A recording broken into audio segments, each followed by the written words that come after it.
Virtually every outlet that purports to prove evolution, whether a magazine or a biology textbook or a video, uses an argument from vestigial organs to supposedly validate evolution.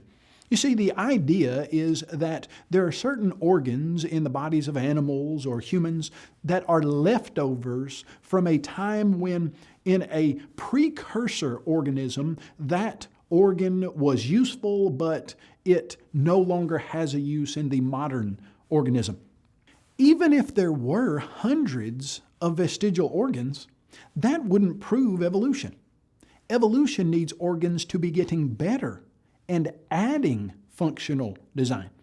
The idea of vestigial organs really would be better suited to argue for a beginning creation, in which organisms were well designed at the beginning, but after hundreds or thousands of years, genetic information was lost or corrupted, causing less functionality.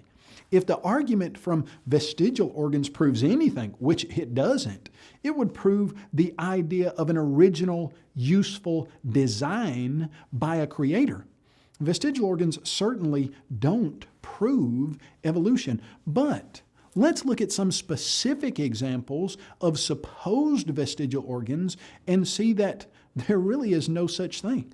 You see, in the late 1880s, it was suggested that there were over 185 vestigial organs, organs that were virtually useless or completely useless in the human body. What do you think happened as medical scientists and researchers started looking more closely at the human body? That list of 185 vestigial organs began to shrink gradually and then rapidly to where now there are only a handful of these organs that people will put forth as proof of evolution. The die-hard evolutionists still attempt to say that some organs in the human body are vestigial. They aren't, but let's look at the ones that they suggest to us are. Number one, the appendix. For many years, people thought the appendix was a useless organ that was left over, one biologist said, from a plant-eating ancestor. Supposedly, in our precursors, it was much larger, and now we no longer need it. It has gotten smaller, and it causes problems sometimes because it can get infected and cause an appendicitis. And so we're told that that's a leftover of evolution, that it was larger and more useful in our precursor ancestors, but we don't need it now, and so it's atrophying. The problem with this is that's simply not scientific. In an article titled "Scientist, Appendix Protects Good Germs," one writer noted, diseases such as cholera or amoebic dysentery would clear the gut of useful bacteria. The appendix job is to reboot the digestive system in that case. Bill Parker, co-author of the latest research, said that the appendix acts like a bacteria factory, cultivating good germs. You see, people thought the appendix was useless because they didn't understand the appendix.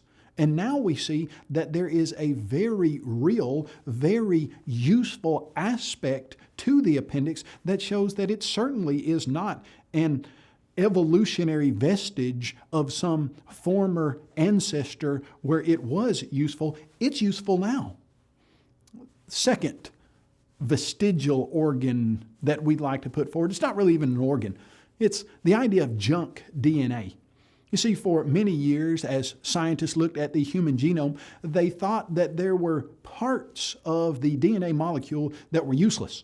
Thought that there were parts that simply were there because they were left over from evolution. They didn't program for any genetic information that played out in the human body, and they called that junk DNA.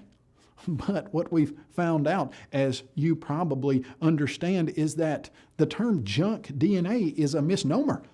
We called it junk DNA because we didn't know that the DNA had a very serious, very important use. In fact, the Scientific American headline stated, "What was once known as junk DNA turns out to hold hidden treasures, says computational biologist. Those hidden treasures prove that that junk DNA certainly wasn't vestigial. The third vestigial organ that we'd like to consider is that idea of the coccyx, the human tailbone. Supposedly, this coccyx, the human tailbone, is a leftover from a time when we had primate ancestors and they actually had a tail and they lost that, but the vestige of that is left in the human anatomy.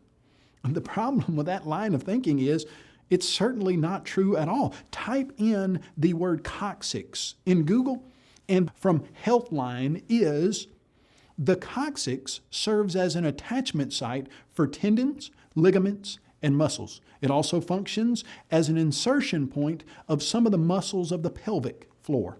The coccyx also functions to support and stabilize a person while he or she is in a sitting position. I mean, sure, you could do without your coccyx, but you could do without your pinky. You could do without your thumb. You could do without your left eyeball, but the quality of life that you were living would definitely be reduced. You see, the vestigial argument is just that. It's a vestige of a time when scientists were ignorant of the uses and the purposes of the organs in the body. If anything needs to be cut out, it should be this useless argument that in no way validates or proves evolution.